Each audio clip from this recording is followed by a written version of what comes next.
বাংলাদেশ জ্বলছে যুদ্ধে নয়, বরং আরও অনেক বেশি বিপজ্জনক কিছু দিয়ে। অনিশ্চয়তা। ১৭ কোটি মানুষের একটি দেশ, একজন অনির্বাচিত অর্থনীতিবিদ এবং একজন আপোষহীন জেনারেলের মধ্যে ক্ষমতার দ্বন্দ্বে জড়িয়ে পড়েছে এবং এর প্রতিবেশী ভারত ঘনিষ্ঠভাবে পর্যবেক্ষণ করছে। ডক্টর মোহাম্মদ ইউনূসকে একজন তত্ত্বাবধায়ক হিসেবে ভাবা হয়েছিল।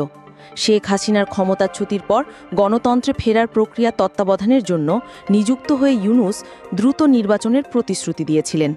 ১০ মাস পরেও নির্বাচনের কোনো তারিখ, সময়সীমা বা কোনো পথনির্দেশিকা নেই। পরিবর্তে ঢাকায় বিশৃঙ্খলা এবং ক্ষমতার করিডরে সংঘাত বিরাজ করছে।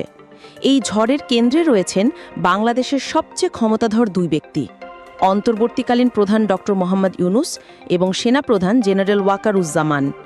ইউনূস ২০২৬ সালের মাঝামাঝি নির্বাচন চান।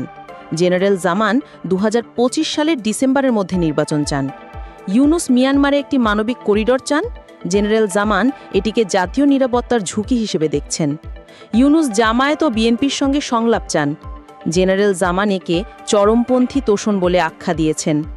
একসময় বিশ্বব্যাপী প্রশংসিত ইউনূস এখন নিজের দেশকে অস্থিতিশীল করার অভিযোগে অভিযুক্ত। তিনি দণ্ডপ্রাপ্ত যুদ্ধাপরাধীদের মুক্তি দিয়েছেন, উগ্রপন্থী দলগুলোর ওপর থেকে নিষেধাজ্ঞা তুলে নিয়েছেন এবং ইসলামপন্থী দলগুলোকে সন্তুষ্ট করার জন্য আইন শিথিল করেছেন। সমালোচকরা বলছেন তিনি অনির্বাচিত ছাত্র উপদেষ্টাদের মাধ্যমে দেশ পরিচালনা করছেন। দেশে কোনো সংসদ, নির্বাচন ও জবাবদিহিতা নেই। এর পরিণতিগুলো বাস্তব। বিদেশি বিনিয়োগ ৭১% কমে গেছে, খাদ্য মূল্যস্ফীতি ১০%-এর বেশি, ঘন ঘন ধর্মঘাত হচ্ছে এবং কারখানা বন্ধের সংখ্যা বাড়ছে। গত সপ্তাহে শত শত সরকারি কর্মচারী ঢাকা সচিবালয় অবরোধ করেছে। বিএনপি আলটিমেটাম দিয়েছে এবং বিক্ষোভ বাড়ছে। ইউনূস জরুরি বৈঠক ডেকেছেন, কিন্তু সেনাবাহিনী পিছু হটেনি।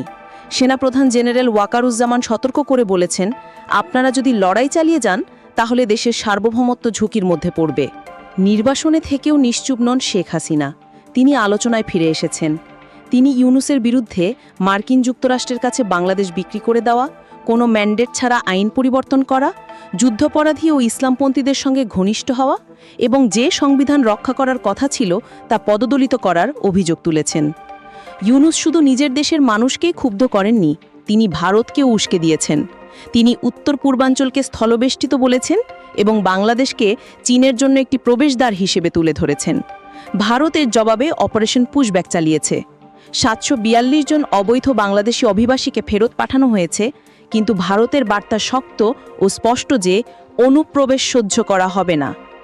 বাংলাদেশ শুধু অভ্যন্তরীণভাবেই বিপর্যস্ত নয়, যুক্তরাষ্ট্র সেন্ট মার্টিন দ্বীপ চায়, চীন চট্টগ্রাম বন্দর চায়, রাখাইন করিডর একটি কৌশলগত ফল্ট লাইনে পরিণত হচ্ছে এবং একসময় শান্তিপূর্ণ বঙ্গোপসাগর এখন সামরিকীকরণ ও নজরদারির আওতায় এসেছে।